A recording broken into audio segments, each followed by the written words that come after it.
here's Brody Brazil. I really do feel the need to make this clear distinction at the beginning of this video before anything else.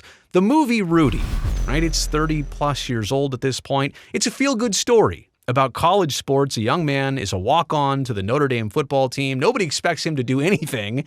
And then ultimately he has a huge impact, let's say, by the end of the season with that football team. So, cool story, but it's so much different than Project Rudy, which could actually turn college football upside down. So yeah, the movie and its poster are far different than Project Rudy. And if you're thinking college football, okay, NCAA, oh no, this might actually deflate college football as we know it right now for a brand new Super League of potentially up to 70 teams, 70 schools that would be leaving the NCAA. Project Rudy is not publicly available, like there's no spreadsheet or PowerPoint on this yet. There's no information that's out there, but we do know that it exists. It's been talked about. It's been pushed. It's in the hands of some people who are keeping it for right now on the inner circle. But there's enough details out there for us to go on here and to have this conversation. Like, is it a good thing? Is it a bad thing? What would this mean for college football? What would this mean for sports? What would this mean for the NFL? It would be a complete restructuring of college football, in a sense that there's a 70-team Super League. Like, just saying it feels weird. Teams from the SEC, the Big Ten, ACC, Big 12, I guess some or all of them would leave their current and respective conferences from a football standpoint, and it wouldn't necessarily end college football as we know it in terms of NCAA, but again, I think the best word to use is it clearly deflates it. If your biggest and best and brightest teams and players are no longer part of your thing, then what is your thing? Smash Capital, it's a private equity firm. They would inject $9 billion into this Super League. $9 billion just for existing, for infrastructure and buildup. And yeah, this is going to be a machine. This is essentially going to be college players being professional football players while they're in college. There'd be a tiered revenue distribution system for the schools. So it is kind of a little bit like promotion and relegation. I think 3 different tiers. You can make up to a certain dollar amount in this tier or the second tier or the third tier, but they still want to have all 70 of these schools together in one Super League. They'd have an expanded postseason, and they would also schedule around big-time matchups, the games and the head-to-head matchups that you actually want to see instead of a really powerful SEC school going up against a tiny state school of, 600 students that you've never heard of in week 1 because it's one of those paid games. They're just trying to fill their schedule. No, none of that anymore. They've got enough teams. They have a little bit more control over the situation if they're all in this league. So basically every week would offer a really good conference matchup, league matchup, instead of the non-conference stuff now. You wouldn't have that anymore. So inherently, college football would be just a little bit more interesting. But let's be honest here. College football going outside NCAA, that is an incredible proposition. I mean, to think about, it's almost like the Live Golf Tour, which we can also make that comparison in just a second. To do something and go against something that has been totally the foundation of the sport, college football, for so long. Like this just kind of, you got to sit down for a second while you digest all this information. But what this would be, make no mistake about it, is the minor league feeder that the NFL does not currently have, right? Basketball's got the G League, used to be the D League. Baseball has always had multiple tiers of minor league levels in a minor league system.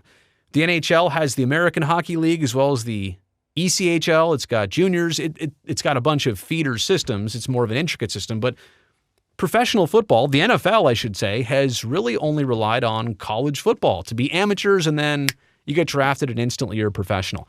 This would be more like minor league football with college players playing. So what about NCAA? I mean, they're probably not going to ever be invited to this conversation, right? Like Project Rudy only exists if they're not part of it. This is a divorce from NCAA to start something brand new. So I don't think there's any way that they have involvement in this. I mean, maybe these schools are trying to get away from under the umbrella of NCAA. If your school, by the way, doesn't make the cut of the 70 teams or so. Like if you don't get the invite to the dance, you're not only going to have some bad feelings about it, but I also think you're going to struggle recruiting players with your schedule, with your own TV contract. If all the cool kids are going to one party and you're not there, simple as this, what does it mean for you? Will NCAA programs, will they get any of the top players anymore?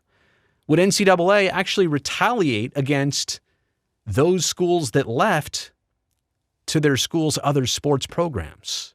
Well, wait a second. NCAA could say, you left us for football? Well, then we're not going to recognize your basketball team. Does it get that messy? Who knows if that's even a possibility? What are the schools like out of this? Why would you want to be part of this Super League? Well, increased revenue, a simplified media rights package, like all 70 teams under one umbrella. Nobody has to negotiate. It's kind of taken care of for you. It's almost like a bigger union type situation. You have the ability to control the league's own rules and possibly paying the players, maybe having to pay the players, right? Who knows the directions and the mandates of what NCAA is going to make you do in the next 5 to 10 years. You get to avoid all of that by just saying, well, we're not in NCAA anymore. We do our own thing. It might be easier to recruit if you're in this Super League, even if you're not one of the greatest schools. Well, hey, do you want to play in the Super League? Yes or no? Because we're offering you that. And I would say that the value of every program goes up. And it's not like professional sports where there's an owner of a team, like it's the school's team, but the value of the program and the value to the school goes up if you are part of this Super League. Here's what we don't know. What if a school, and I say somebody, what if a school wants in? Or what if a school wants out? Or what if everybody wants a school out or in? How does this go? Like who does the initiation here of in the club or out of the club? We also don't know if Project Rudy is designed to be a starting in 2030 thing. That's only like 5 years away. 2040 or beyond. And I should have said this from the very start. It is my belief. All that I've heard about this up to this point is that what people are talking about here, it's very realistic. It's not far-fetched. It's more likely at this point than it is unlikely. How about a conference like the SEC? Do they really want to change things? Like they are the big person on campus right now, right? They are top of the list. Do they really want to let everybody else into that same club? Like they've kind of worked hard to garner that recognition and attention. And how about the money that's generated by football from these super leagues? Does it have to stay with those schools in their football program, or could it still be distributed to other sports, basketball, volleyball, softball, swimming, gymnastics, you name it? So here are my takeaways. Number one, if you're watching this and saying, isn't this college sports? Aren't these amateur athletes? The answer is still yes. Technically, yes, but no. And I'm not saying this with any pride or pleasure. Like we kind of lost amateur athletics long ago. That ship, unfortunately, has kind of sailed. I'm not saying I'm happy with that. I'm just saying that's the reality. Project Rudy is the next Live Golf Tour, as in like, what are we doing here? You're breaking away to start something new that maybe just doesn't feel right, doesn't have the right attention to it. Although, in this case, if you're taking like 70 of the best schools, how could you go wrong with that?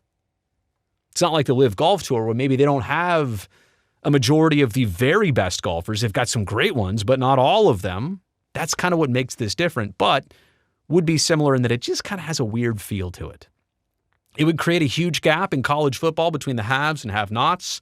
Again, if you're in this Super League versus being out of this Super League, college football, they say, is already the second most popular sport in America. Now think about that. What do you mean by that? Well, the NFL right now, attention and dollar and everything-wise, is number one.